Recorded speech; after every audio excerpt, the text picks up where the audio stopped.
Bahkan kita juga tahu ada yang marah dan seterusnya. Pertanyaannya kenapa sih itu bisa terjadi? Karena memang belum dijalankan sosialisasi yang masif sehingga ada miss pemahaman, ada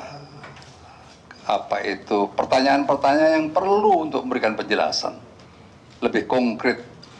Untuk itulah maka semua stakeholders saya undang di sini dalam rangka memberikan jawaban. Teman-teman media mewakili masyarakat, nanti silahkan bertanya. Bertanya apa saja. Agar nanti masyarakat bisa memahami apa sih yang dimaksud dengan tapera itu. Berikutnya, saya ingin jelaskan bahwa pemerintahan Bapak Joko Widodo ini mulai awal bekerja telah menjalankan reformasi di sektor namanya sistem jaminan kesejahteraan sosial.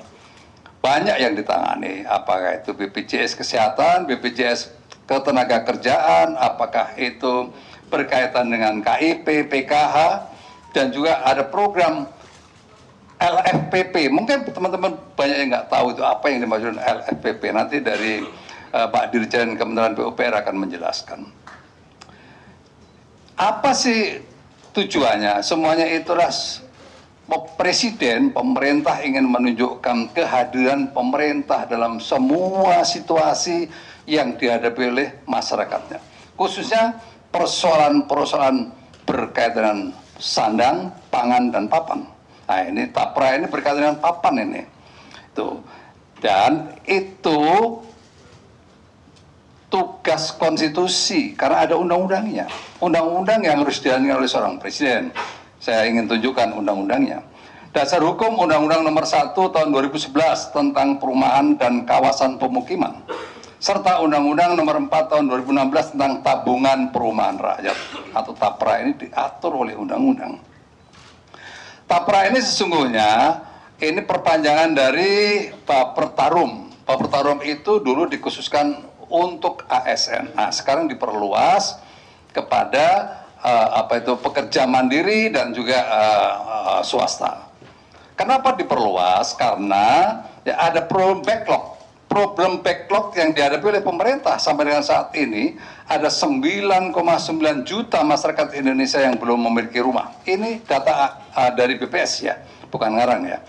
Untuk itu maka kita berpikir keras, pemerintah berpikir keras memahami bahwa antara jumlah kenaikan gaji dan tingkat inflasi di sektor perumahan itu nggak seimbang. Untuk itu maka harus ada upaya keras agar masyarakat pada akhirnya nanti bisa walaupun terjadi inflasi tetapi masih bisa punya tabungan untuk membangun rumahnya. Itu sebenarnya yang dipikirkan. Berikutnya teman-teman sekalian, caranya dengan skema yang melibatkan pemberi kerja, dalam hal ini juga pemerintah untuk PNS, jadi yang 0,5% untuk ASN itu oleh pemerintah. Berikutnya yang 0,5% untuk pekerja mandiri dan swasta pekerja swasta atau yang bekerja di orang lain, itu yang pemberi kerja yang akan memberikan pembiayaannya.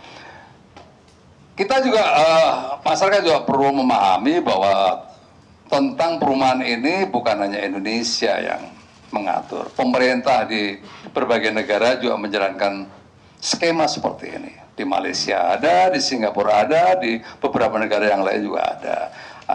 Bahwa ini menurut saya sih tugas negara ya begitu. Berikutnya, jadi saya ingin tekankan tapera ini bukan potong gaji atau bukan iuran. Tapera ini adalah tabungan. Di dalam undang-undang memang mewajibkan, ya mewajibkan. Ada undang-undangnya mengatakan mewajibkan. Tetapi bentuknya nanti bagi mereka yang sudah punya rumah bagaimana? Apakah harus membangun rumah? Nah, tadi kita diskusi di dalam. Nanti pada ujungnya kalau pada usia pensiun selesai itu bisa ditarik dalam bentuk uang yang fresh dengan pemupukan yang terjadi. Pemupukannya seperti apa nanti silakan bertanya. Ya, itu. Jelajahi cara baru mendapatkan informasi. Download Metro TV Extend sekarang.